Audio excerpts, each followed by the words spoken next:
Let me tell you something before you go. Whenever people come see me live, I try to say something meaningful to people. And I'm in the laugh business. That's my gift. That's what God gave me at birth.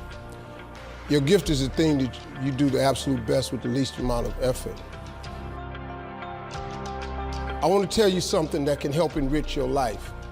It's a sure sign from God that he ain't through with you because he wakes you up in the morning. When he's done, you won't wake up no more. But as long as you're waking up, that means he has something for you that he hasn't been able to give to you for whatever the reason. I'm going to help you get to that reason a little bit quicker. I want to tell you something that I learned that changed my life. I was reading a book one time that had a quote in there from Albert Einstein. And Albert Einstein said, "Imagination is everything. It's the preview to life's coming attractions." If you think about that, that's a really, really true statement. Because everything you see in this world came from somebody's imagination. Everything. Somebody was talking on the phone one day, on that wall phone, connected to the cord, and tried to walk, and it didn't go no further. And he wanted to just go outside and get something out the car. Somebody said, "You know what? I wish I could take this phone outside."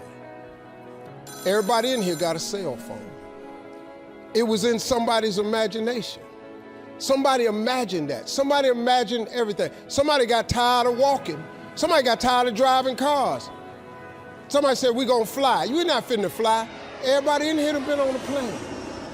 See, your imagination is the evidence of things not seen.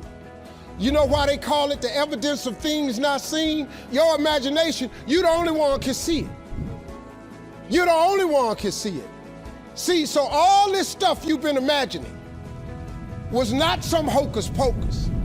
When you imagine stuff, it's actually God showing you a preview of a coming attraction he has for you. That's what your imagination is. Why do you keep imagining yourself with a second home?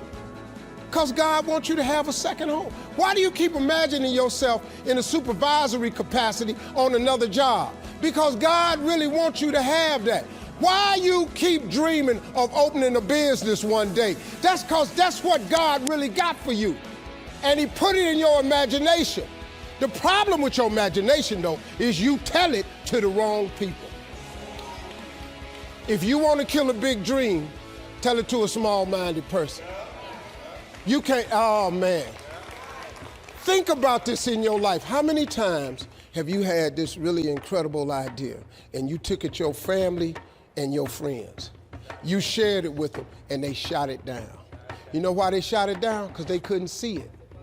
Because God didn't put it in their imagination, he put it in yours. It was your evidence of things not seen. See, all this stuff you've been imagining, you ought to start working on it. Because that's what God really got for you. Your real life is in your imagination. I'm here to tell you that. You think I'm here by accident? I'm here because he put this in my imagination when I was 10. When I was 10, he showed me I was gonna be on TV. That's all I ever wanted. The assignment when I was in the 6th grade was everybody write their name on a piece of paper and write what you want to be. You know what I wrote on my paper? I want to be on TV. Now, the problem I had, though, was I used to suffer with a serious stuttering problem. I couldn't talk outside my house. I stuttered for years. I flunked out of school. I'm on my 3rd marriage. I lost everything I ever owned twice. I've been homeless and lived in a car for 3 years. But at 10, though, I wrote on a piece of paper, I want to be on TV. So the teacher went around the room and read everybody's paper. She had you stand up when she called your name, and the only assignment was your name and what you want to be. Doctor, lawyer, dentist, basketball player, football player. I wrote I want to be on TV. She saved me for last. She said, "Little Stevie, come to the front." Now I'm thinking, I'm going to the front because I got the best answer. Because ain't nobody had put that on their paper. She called me to the front. I'm thinking I'm finna give me a gold star. But I was wrong about that. She called me to the front to humiliate me. First of all, you know I can't talk. I suffered with stuttering stammer so bad, man. I couldn't talk at all.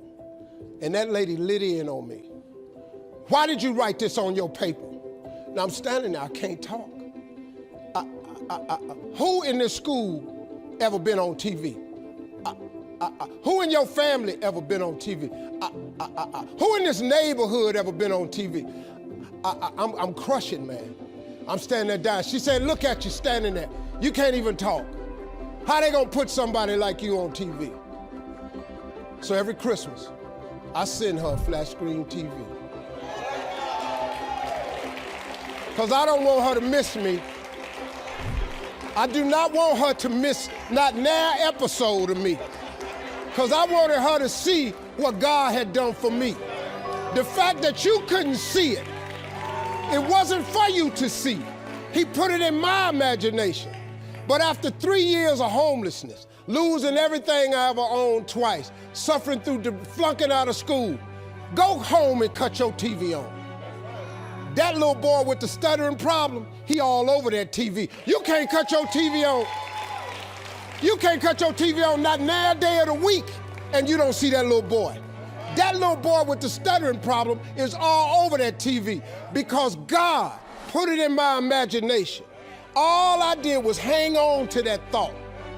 I just kept hoping. I just kept hoping that what I had wrote on the paper would come true. A lot of times it wasn't about no faith. I didn't believe it sometimes. When you homeless and living in the car, how you see yourself as a TV star? But I just kept hanging on there. Because my mama was a Sunday school teacher. I kept hearing her say, God,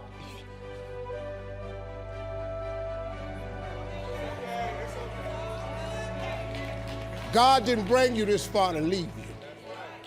God didn't bring you this far to leave you. Why do you think he keeps waking you up? Because he got more for you. He got way more for you. He got plans for you. But he needs your faith. He just needs you to call on him. He needs you to dust off your imagination and just go for it. You got to try. Quit waking up thinking you ain't got no say-so in your life. You have a choice in this matter. You can't stop what happened to you, but you can doggone sure do something about what happened to you. Life is 10% what happened to you, is 90% what you do about it. Somebody in your family gonna die. Somebody in here gonna get fired. Somebody here gonna get an eviction notice. Somebody gonna get laid off. Somebody company gonna close. That's life. Somebody you love gonna break up with you. That's life. But what you gonna do about it though? Since it's gonna happen anyway.